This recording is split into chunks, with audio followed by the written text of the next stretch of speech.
Tonight on Attack of the Show, we'll have the Maxim Hot 100 list in the loop. Plus, we're talking with your favorite mutant heroes at the X-Men Junket. And we've got your hot DVD picks of the week in DV Tuesday. Now, we're ready for a close-up. It's Attack of the Show! Attack.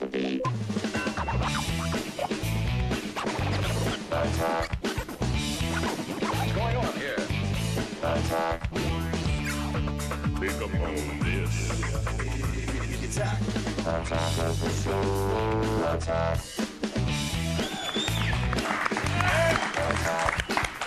Welcome to the show. It's Tuesday, May 23rd, and I'm Olivia Mudd. Who are you? I'm Kevin Pereira, actually. I think I've heard about it you. says it on the screen. Yeah, I'm on TV. But last night, I got a bone to pick, and I'm sorry to hijack the show. But go for it. I got a little tanked on the sake, went home, and then fired up the Xbox. I hop on live, and my buddy Lewis convinces me that I should spend $4 purchasing Uno. Uno? Yeah, well, I mean, it's in high def. So there you go, and with wireless controller. So right. with $4, that unlocks the ability to play Uno multiplayer. So I was all excited. I get online. I start a game. I make up my own house rules. It was awesome using the 35th anniversary deck pack. Nobody was playing the damn game. We waited for 15 minutes. We're sitting there. Nobody wanted to play Uno. Kevin, nobody's playing Uno because they're all playing Geometry Wars. Well, not tonight. They have two choices. Either Microsoft can give me my $4 damn back, or everybody else, after American Idol tonight, if you have Xbox and you're on Xbox Live, go download Uno, spend the $4 on it, and I'll play. I'm going to play for like a good hour. That's like Celebrity Uno on After Bravo. the McFever. Yeah. I totally TiVo that. Cable television with darling. Kevin Pereira. But you know, I got to tell you, okay, you got to vent. Now it's my turn. By all means. Everyone, are you guys listening? I'm really pissed about something today. No, take your time. Just we'll get through it. Okay. What's up? I'm sorry. It happened again. It's like the second, third time. Maxim, they used my body again. Oh, man. And they put someone else's head on the cover. That's terrible. This Veronica Varakova. You know, I worked hard to get this ass. I really did. That's body. Lots of squats, lots of glutes. You do lunges on your lunch break. I see it. Didn't you recognize that ass? No, That's mine. In fact, if you look close, you can still see my handprint right there, just a little bit. It's mostly my palm. It's anyway. I'm not mad at them. I got to be honest. I'm sorry that you're upset, and I understand that's a terrible thing that they did. But if I had the time, honestly, I'd love to take 100 women and rank them in order of how hot they are. But I'm kind of a busy guy with, hosting a daily talk show and playing high-def card games on Xbox Live. But I've been helped out, and I'm talking about the Maxim Hot 100, of course, the world's most beautiful women cataloged and objectified right before your very eyes. And we're going to have Maxim editor Eric Gillen right here to tell us all about it later in the show. I actually wonder how B. Arthur did this year. She's, you would wonder how B. Arthur would do. She's toning up. She's doing good. Oh, look at that. Good times. Oh, and speaking of hot women. Put the magazine down. Take that away from me. You can't concentrate. We're on the subject of hot women. There's going to be a ton of them coming out in X-Men 3, which is going to be released next weekend. So we're going to take you to the heart of the excitement and talk with all the X-Men stars, and that's going to be a little bit later, actually.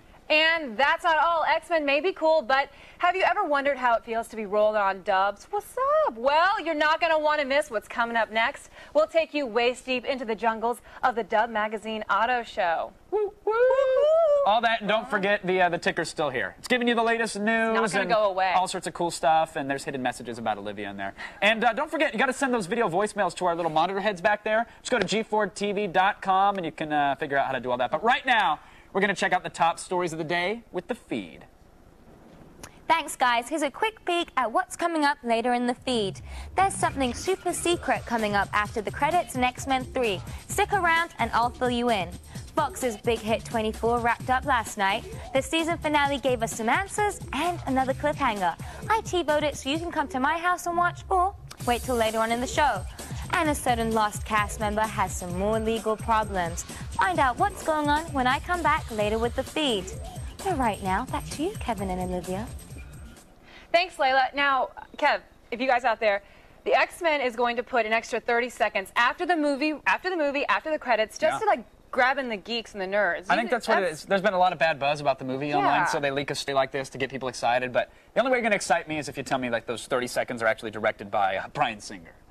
That's it? That's all it's going to take? Pretty much. I mean, Halle Berry, she's pretty damn hot, enough for the price of admission. I'll see it for the Berry, sure. Well, actually, she's number 79 on Maxim's Hot 100 list. Not bad. But I'm a little irritated with something. Eva Longoria, number 1, back-to-back? Yeah. Again? She's getting up there, too. Like, I hate to call her out on it, because, Getting up there? No, I'm serious. Like, in television years, she's like 75. And it's showing, and I think it's time a little change in the guard. Kev, what about that B. Arthur comment? You're kind of showing your colors and taking it back. I'm just well, B has aged gracefully.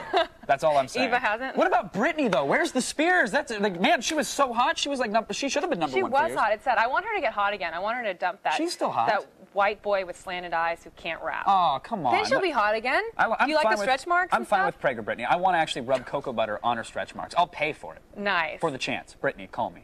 Well, this brings us to the poll question. Use your cell phone to participate in today's question. Does Eva Longoria deserve to be Maxim's Hot 100 #1 for the second year in a row? Simple question. We want to hear what you think about it. So text your vote. 1 for yes, the deuce for no. Just text G4TXT. That's 44898. And you'll also be registering for AOTS live news alerts. We're going to pay attention to what you have to say in the loop, which is coming up right after this. And coming up after the break, movie know-it-all Chris Gore will have his DVD picks of the week in DVD Tuesday, and we'll have the official pecking order of hot chicks. It's the Maxim Hot 100 in the loop when Attack of the Show continues. Oh, yeah. Yeah.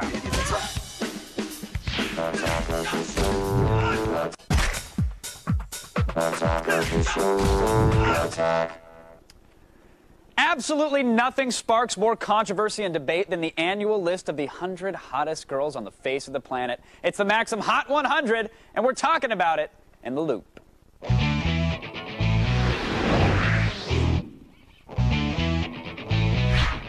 All right, before the break, we asked you, does Eva Longoria deserve to be Maxim's Hot 100 #1 for the second year in a row? You voted.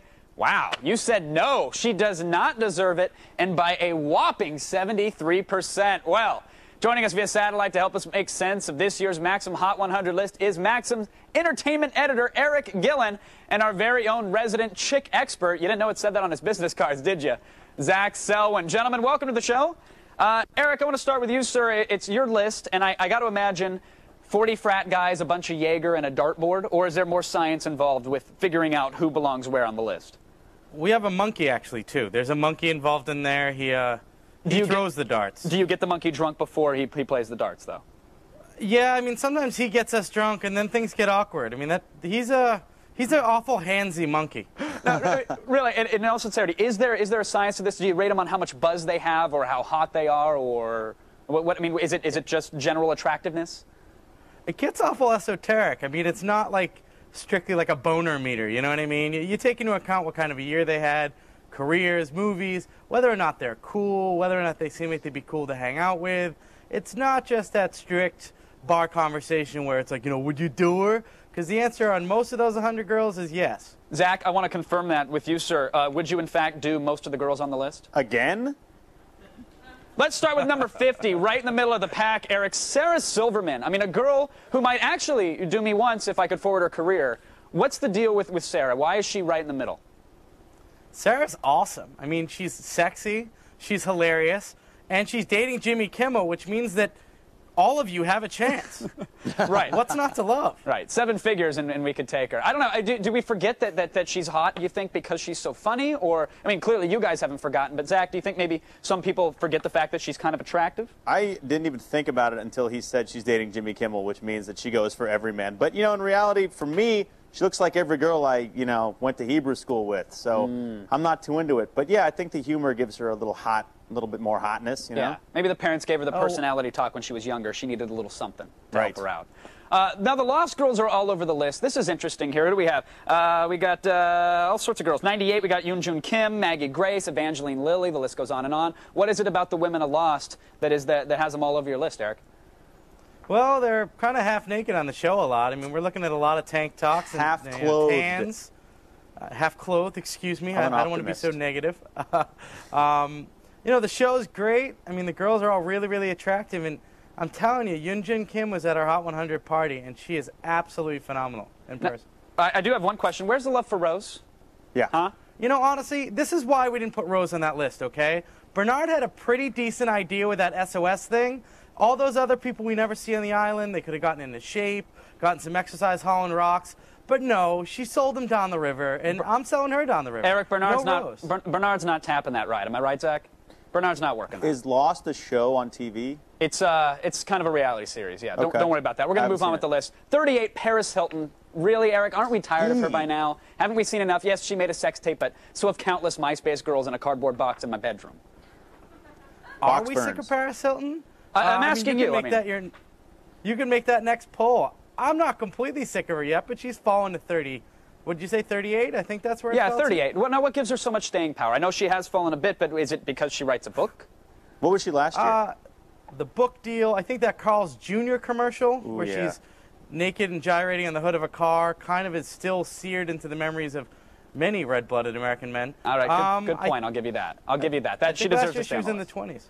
Last all year in the 20s. And Nikki Hilton made the list too, right? as well, but not Nicole Richie, oddly enough. But I'm not going to call you out on that because I completely agree. Yeah. Number 3, we got Lindsay Lohan. Now, what's a fatty like Lindsay doing in the top 5? Zach, come on. I know. I liked her man. before she ballooned up. Your thoughts, Zach? Exactly. You know, a girl who's vomiting 4 times a day and has an American Express black card cutting up lines in a bathroom in New York City. You know, you're going to make my top 10. Now that she's a porker, you know, hitting 3 figures, it's just not for me. Yeah, it's not right. Eric, what say you? I mean, honestly, I think that you're just mad because she can outdrink you. I mean, you know. Oh, Who really? doesn't want a girlfriend like that? That's true. That's true. Also, she got a new movie coming out, Just My Luck. And now, do you factor that into the top 10? Do you say, okay, well, clearly she's got some stuff going on, new film, she's a little bit hotter than, say, someone else? Well, I mean, that's part of it, but I mean, Just My Luck, honestly, she's got to be the best thing in it. I saw the trailer, and to be honest, if you're dragged to that film, I mean, you're thanking God that Lindsay Lohan's in it. Otherwise, you're looking at the floor for the entire movie. All right, finally at number 1, we got to get there because our poll said she doesn't deserve it. Here's the controversy, Eva Longoria.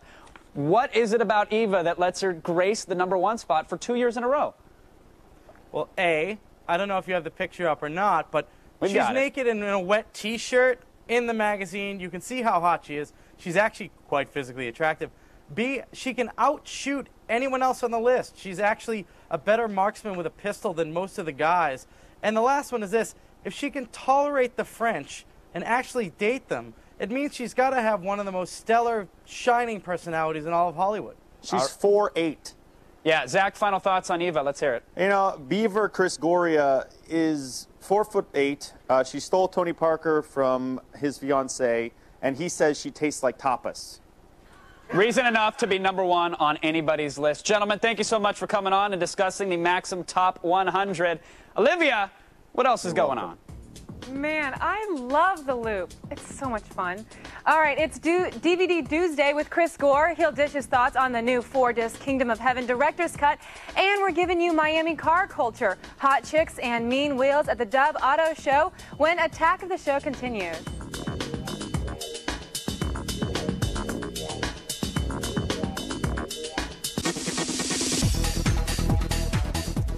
Welcome back to the show, everybody. Now, what do you call it when a small child goes fishing in his dad's mouth with a wooden skewer? You call it the twisted Japanese game show Banzai, part of your midnight spank.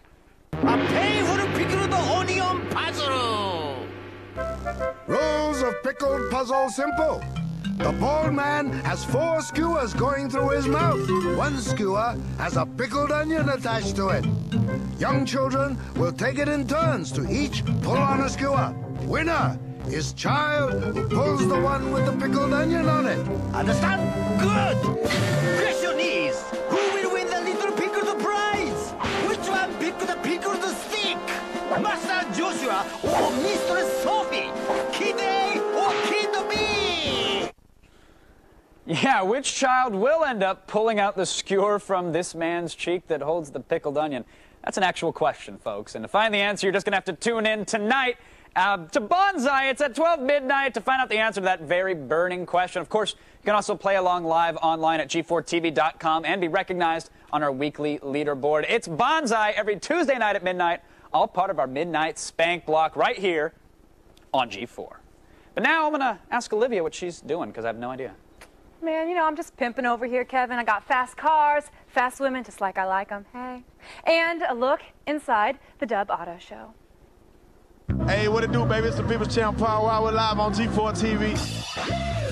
Lots of beautiful women, lots of thugs and G's, lots of cars, lots of dunks. This yours truly, People's Champ Power Hour, signing out, baby. Sons, celebs, and quite possibly some of the hottest girls in the country. The Miami Dub Magazine Auto Show was definitely the place to be.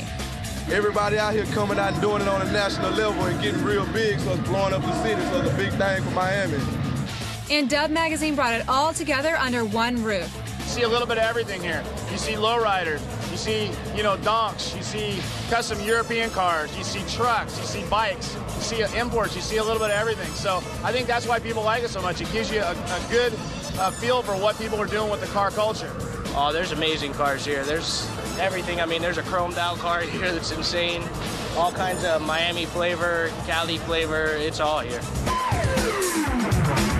Some of the rides we saw at the show seem to be ripped straight from the frames of a sci-fi flick. This is called the BMW Sinister 6. It's based on a 6 Series convertible, but this thing's completely been rebuilt from scratch. The whole interior of the car rotates 90 degrees with the seat to allow you to get in and out. The steering's actually electric and it's done by a joystick that sits right next to the seat. 5 10-inch screens in the dash, 2 more 10-inch screens for the taillights that actually are also monitors. It's about an $82,000 sticker on this car. We estimate the value at about $500,000 to redo this car now. I mean, it's just off the hook.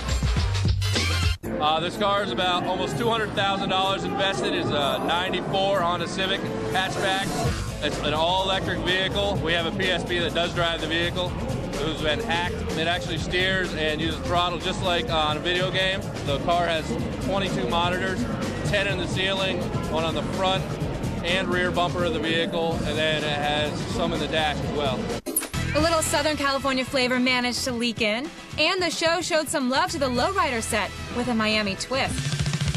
We basically used to do lowriders, but now there's a trend in Miami coming down with the big wheels. Everybody wants to put big wheels on the cars, man. That's hot now. This car is a 7.2 with a 7.1 front end. It got a 400 motor, all chromed out. Got a nice turbo. Our cars pretty much talk for themselves.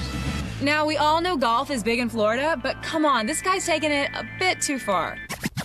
Well, basically, we just built it for fun, right around one of a kind of a thing. Not that many people have it, but, it's one of a kind. So we're out here in the streets from Hialeah representing about the golf cart. Well, it has diamond black green leather, chrome, 22-inch wire wheels, the system, fiberglass box, TVs, 15-inch flip down, standard engine, it does about 22 miles an hour. But what we want to know, is this thing cruising South Beach on a Saturday night? Nah, you know how it is with the police. They won't let us cruise this down South Beach. The Miami culture is definitely more unique than anywhere else in the United States, for sure. So if you like your car culture nice and spicy, head down to Miami next year for the Dub Show. The Dub Show is still on tour, so if you're lucky, you can catch it in your city. Just check them out on the web at dubmagazine.com. Now relax, kick back the easy chair, and stretch out your legs. We know you love your DVDs. That's why we have Chris Gore reviewing them in DV Tuesday.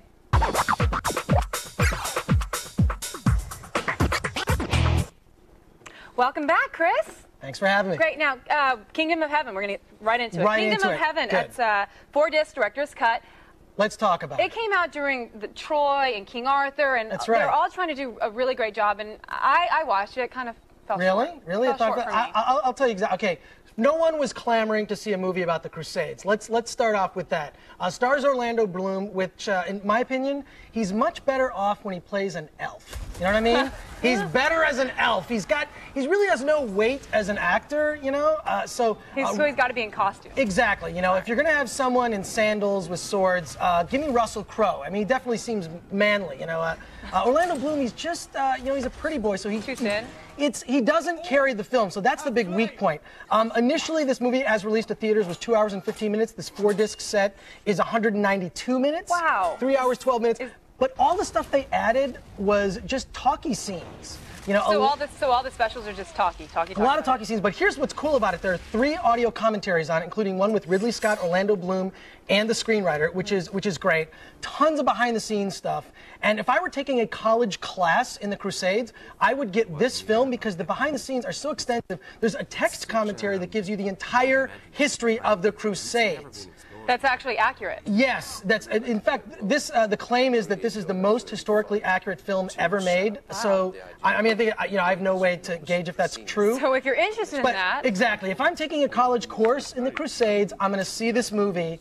And I will say this, I actually enjoyed the extras on this film. I enjoyed the extras more than the actual film. Okay, so bottom line. So you like it, you don't like it, I don't know. That's the thing is, I'll tell you, this is definitely a rent. It's a rent because the special features are amazing, worth checking out. The movie itself, don't worry about the film. check out the extras. Okay, well, going on to the next one, Metal, A Headbanger's Journey. Now, I'm not big into, in that kind of music. I'm not big into that kind of music, too. Oh my God. We both are not into metal. But is it a good movie to watch? That's the thing is, Metal, A Headbanger's Journey is this guy, Sam Dunn. He's a guy who's been to metal since he was a kid.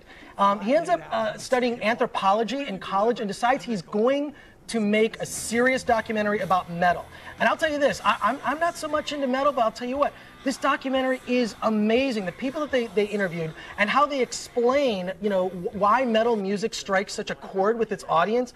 And they explore not just metal music, but sort of subgenres of metal, like black metal. And there's I didn't even know about this. There are female metal bands. And man, the chicks in these female bands are hot. They even talk about. Why are you so surprised? I don't know. But there's also they go into the gay subtext of the glam bands, which you love, and Chris. The pretty boys, and how gay it was, and they talk very frankly about all these issues. In addition to that, the DVD has commentary, a second disc with a ton of behind the scenes and extras. So basically, we're saying yes. We're saying, yeah, you took the words out of my mouth. Yeah, it's yes. definitely, this is a buy, definitely. It's just a fantastic music doc. And I don't even like that kind of music, and I dug it. So there you go. All right, well, I'll go ahead and get that from you later today and tell you what I think tomorrow. I'll let you borrow it. Great. Thanks, Chris. Visit filmthreat.com or chrisscore.com if you can take it. Stick around, there's lots more to come. After the break, we'll have Larry Flint's former right-hand man, Alan McDonough. I can't even say his name. It's crazy.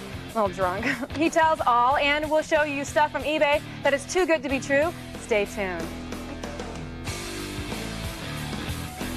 Computers on Attack of the Show provided by Intel. Game on. Power up. Take control with the Intel Pentium Processor Extreme Edition.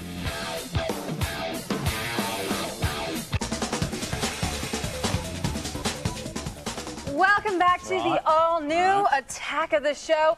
I still smell the fresh paint and a little high, actually. Yeah. It's getting addicting. Quite. Speaking of addicting, the former editor of Hustler sits down and talks smut with Kevin. That's right. It's not an addiction. It's just a pastime, Mom. I can't wait, actually. It's going to be really good stuff. And I know plenty of you can't wait for May 26th when X-Men 3 comes out. I do want to check that out. Yeah, we actually talked to Wolverine, Storm, and actually the rest of the X-Men team, and that's all coming up. Nice. But first, we know you live busy lives, and we're happy to be your filter for clutter. We give you the news you care about. Here's our one-of-a-kind news correspondent, Layla Cayley, and the feed. I'm Layla Cayley, and I have your feed. When you see X-Men The Last Stand this weekend, don't run out of the theater the second the movie is over. If you don't wait till the credits finish rolling, you won't get to see the super secret bonus scene at the end. No one knows for sure, but rumor has it that it's an epilogue for one of the main characters, and it's sure to be one of the most buzzed about moments for fans. The season finale of 24 invaded your TV sets last night, putting to bed one of Jack Bauer's most action-packed days ever. Despite lots of speculation, Kiefer Sutherland wasn't killed off, but he did get his ass kicked and was kidnapped by the Chinese government. Can that guy ever have a good day? Poor dude. And speaking of good days, former Lost cast member Michelle Rodriguez is not having one. She already served time in Hawaii for drunk driving, and now she's facing 60 days in the LA County Jail for violating her parole. Hopefully there won't be any polar bears or weird French ladies in prison. Good luck on that one, Michelle. And in music news, Axl Rose lost his last shred of rock credibility when he got beat up by a foo-foo fashion designer. Last week at Rosario Dawson's birthday party in a New York nightclub, Axl and Tommy Hilfiger got into it. Witnesses say Tommy was so mad that he jumped up and began slapping Axl in the face. It even took several bodyguards to pull them apart. I just hope all those bitch slaps didn't mess up Axl's Botox. And in more old guys fighting news, Die Hard 4 is officially in production. At the Cannes Film Festival yesterday, Bruce Willis said that the movie has been given the green light. Bruce stars again as Detective John McClane. No details on the plot yet, but I bet he'll probably have to stop a creepy European terrorist from doing something bad. Look for it in theaters next summer. And finally, have you already explored every inch of Elder Scrolls Oblivion on your Xbox 360? Well, now, for only 150 Microsoft points, you can buy a whole new area called Thieves' Den. In it, you get to check out a hidden pirate ship, plus there are lots of new items and over 50 new spells. The new content will also be available for the PC version of the game. Well, that's all for now. Be sure to visit us at g4tv.com for even more news and info. Now wipe your chin, you've been fed. Thank you, Miss Kaylee. Now, if it smells like a dead fish and looks like a dead fish and costs more than a dead fish, well, the chances are that it came from eBay! What's going on here? We are back! I had to throw a juice box against the wall to get the echo back, but it was worth it. It was worth it. Capri Sun. Well, let's just get things started off with something from the world of Kinda Disgusting. An eBay seller recently posted a black Cheez-It for sale on eBay. Yeah, it sounds harmless, right? Well, 15 bids later, this thing is going for $18.50. Kevin, you should save your money, really. For a dead, burnt Cheez-It? I was really high. I'm really the guy... hungry. Look, the guy is making $20 off an old cracker, a broken old cracker Well, at that. This is ridiculous. Simmer down. Simmer down. It's eBay. But I know the frustration. Like, who bids on this crap anymore? No, I don't. I wouldn't. All right, Olivia, settle down. Take settle down. your bet back. We're gonna switch gears. Let's go. Let's go to something a little bit cooler. Like what, you ask? Well, how about all 6 original Generation 1 Constructicon Transformers in mint condition? Nerd that leakage. makes me very happy.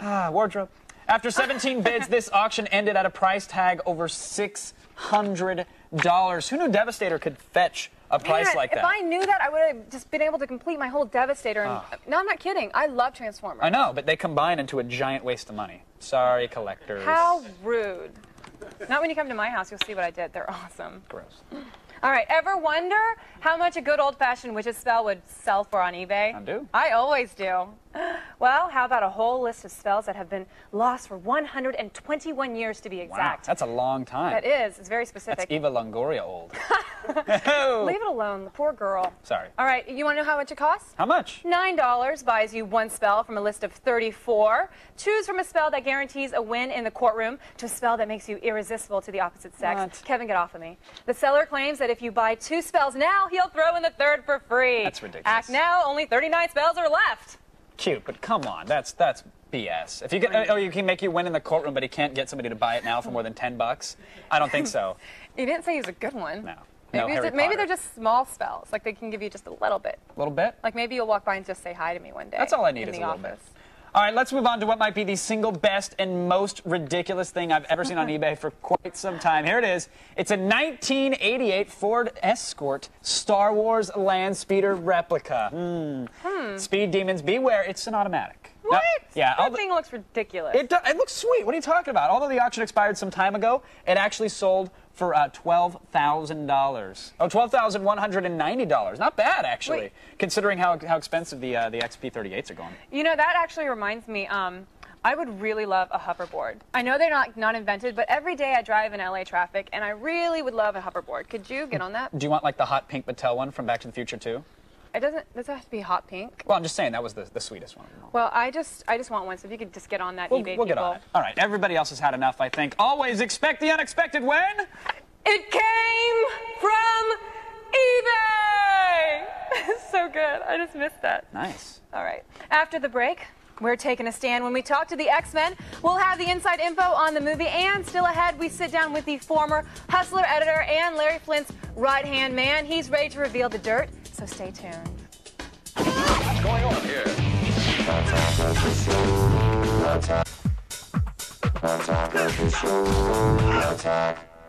Welcome back, kids. Our next guest is the author of the book Prisoner of X, 20 Years in the Hole at Hustler magazine. He went from entry-level spell checker to the editorial mastermind behind an empire. Ladies and gentlemen, welcome Alan McDonnell. Alan, how's it going, man? Pretty well, Kevin. It's good to see you. How are you?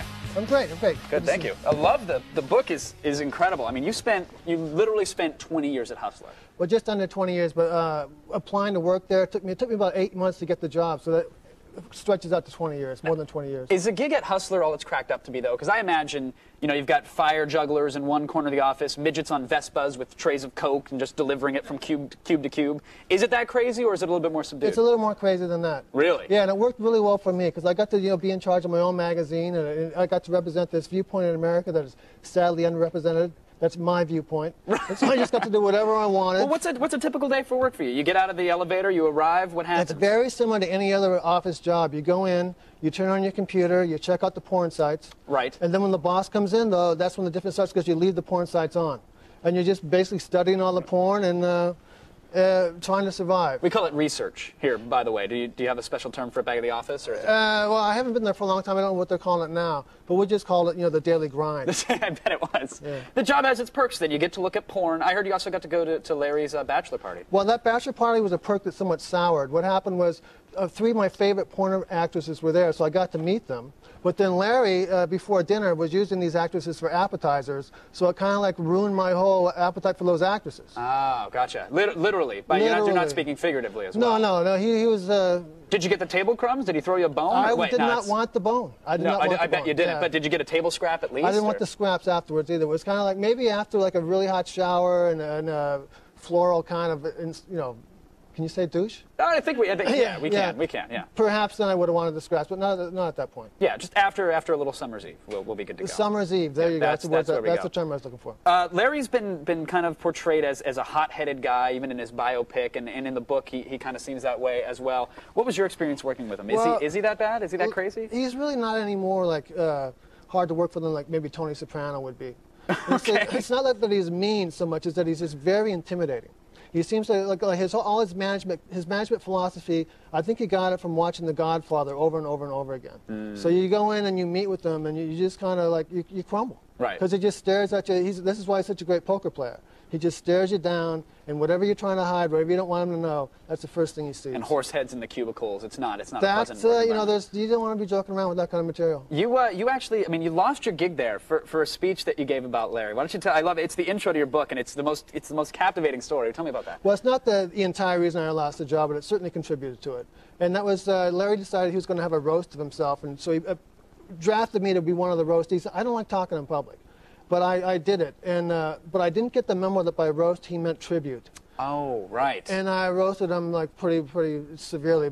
I think what did it was I made a lot of jokes about who wore the pants in his family, and not as delicately put as that.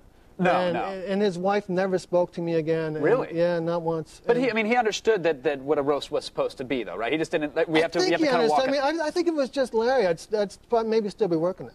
But the thing is, I couldn't go soft, because if I went soft on him, then he would think that I was some kind of like... You're like a pushover. Yeah, and then he wouldn't respect me.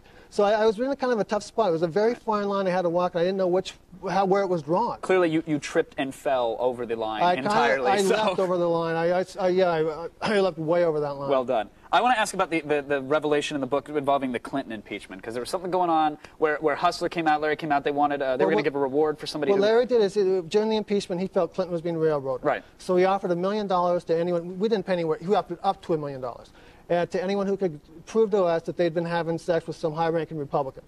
And then we got a phone call, and someone gave us a phone number of a girl who they said was having sex with Bob Livingston, who was in the Speaker-elect of the House of Representatives. And he actually resigned based off of that, right? Yeah. But we didn't have anything. We called the girl. She told us to get lost. A reporter called me. I said, we're going with the story. The reporter asked Livingston, and he just quit. He just up and backed out. Oh. So we punked him, basically, is what we did. Yes. Ashton actually jumped out of a closet and got in his face. He would have, I think Ashton would have been proud of this one. Alan, thank you so much for sharing your experiences. The book is an amazing read. Everybody pick up Alan's book, The Prisoner of X, 20 Years in the Hole at Hustler Magazine. It's in bookstores now. All right, let's go over to Olivia. She's going to tell you a little bit more. Thanks, Kev. Coming up after the break, it's show and tell on the internet when we go around the net. And we'll take you to X-Men 3 Paradise when we pick the superhero brains of Halle Berry and Hugh Jackman. All this and more genetic mutations than you can handle after the messages.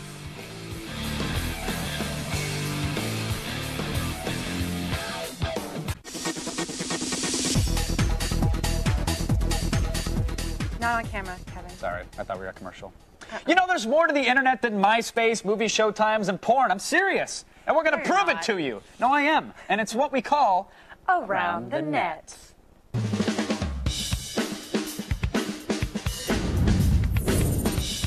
Imagine dropping the entire contents of your bank account into the toilet.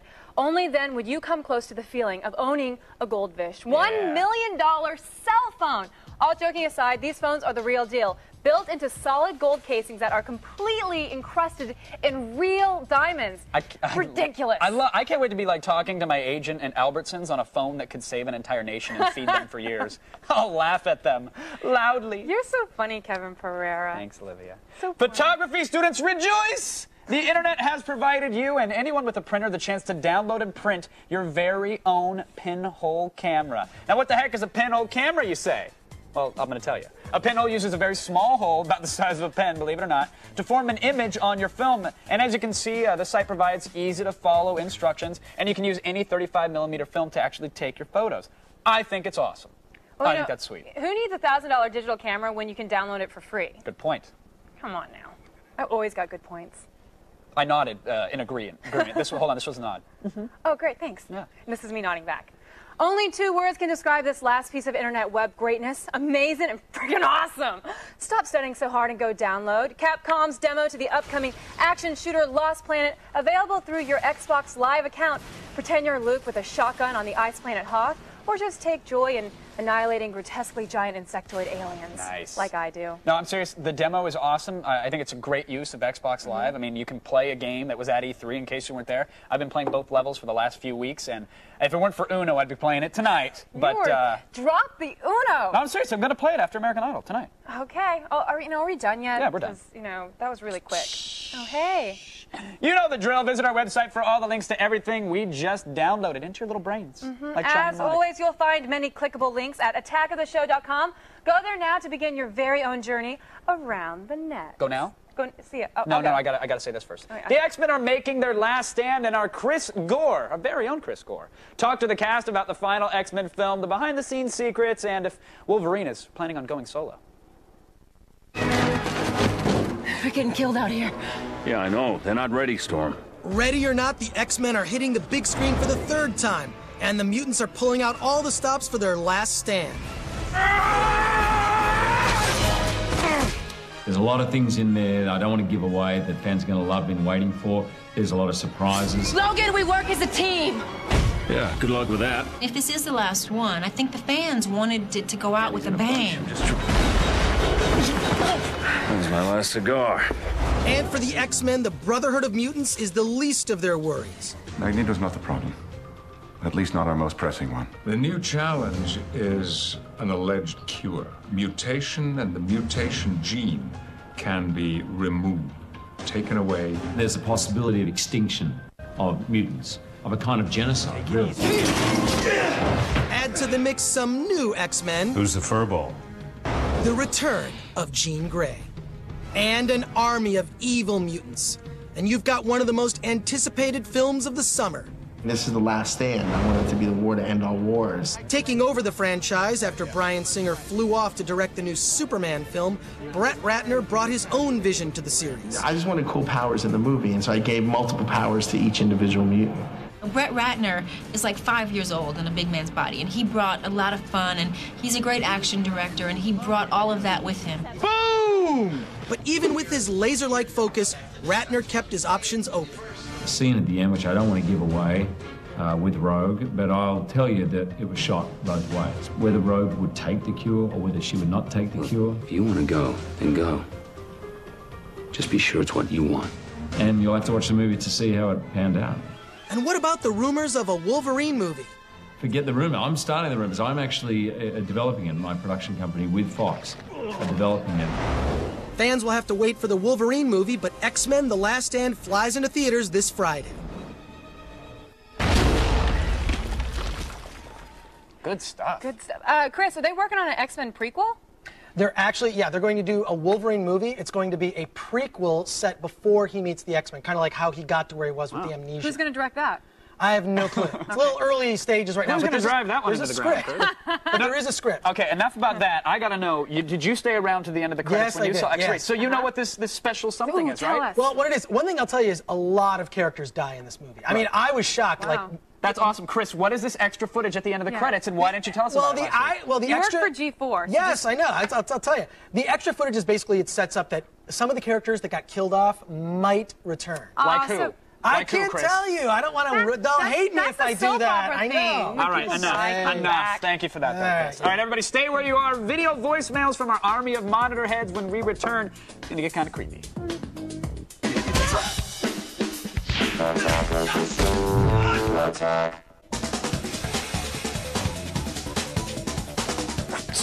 Oh. Let's check our video voicemail. Let's do it. Yep. First up, we have Hi, Rob this from is Rob. Manchester. Rob wants to talk. Let him talk. No, Rob from New Hampshire has something to say. Don't cut him off, Rob. He sounds like God. Let's hear it. He has a question. Hi, this is Rob Roby from Manchester, New Hampshire. And my question for G4 is, in the latest Maxim Hot 100 list, Lindsay Lohan was listed at number 3. How accurate do you think that is? That's sweet. Yeah, Lynn. What? Oh, nice. Nice. I thought he was going to get teabagged at the end of that thing. I'm going to be honest. Like, he looked like he was getting set up for that. Not bad. That's disgusting. I don't know. I think the list is pretty I mean, listen, it's pretty tough. accurate. I know we gave Eric a hard time about it because he's from the magazine, but how can you possibly rate these girls and say this one's hotter than that one? I mean, it's really hard. At some point, they're all beautiful. Lindsay Lohan's looking pretty rough these days. Well, I mean, there's too skinny. That's too skinny. What? She's too skinny. Oh, she's chubbing up. She needs to hit the elliptical hard before I hit her. You were ridiculous. That's all I'm saying. Let's take another question. Let's take another question. Next, we have Greg from Canton, Massachusetts. Stop. Okay. Don't go. Who wants to skip the formalities and talk about the greats. Aww. Here we go. Now you can go. Hey, Kevin. This is Greg from Canton, Massachusetts. And I was wondering who you thought the hottest woman of all time is. And you can't include your mom, but I would. Oh, nice. Nice. My mom is pretty smoking hot, I'll be honest. I'd do her. I don't know. There was this girl who's the body double for the cover of Maxim all the time. She doesn't get any credit for it. Hey. But I'm just saying. Check out the... What are we checking out? The handprint. Oh, yeah, that's right. That's right. So present company excluded, though, French pop star Alizé. Alizé. And I'm all in on that one. Do you ever think I She does could be that in Maxim? I know I'm not as hot as like Eva Longoria or No. Lindsay Lohan or Kelly Clarkson. No, I think you could. I think you could do it. Yeah. Really? I mean, you pay the right person, you can pretty much get anybody in that magazine. And Photoshop. Totally. I'm there. Well, that's all the time we have for voicemail. To submit your own video chat, go to g4tv.com/video voicemail for details. That's it. That's a slash. Right. Everybody stick around because up next on G4 we've got back-to-back episodes of Star Trek The Next Generation. Then at 10 we've got The Man Show. We're going to follow that up with the interactive Star Trek and finish the night off with Bonsai and the Midnight Spank. We got you covered. Oh, seriously, tomorrow, make sure you tune in. Jimmy the Geek will place his bets at Preakness, and we'll have Walt on from Lost to talk about the huge season finale. Well, break a leg, Jimmy. Oh, come on. I bought Alpo stock, so it's cool by me. Play Uno tonight after American Idol. Play Uno. I gotta Please. go. Bye, Olivia. Play Uno.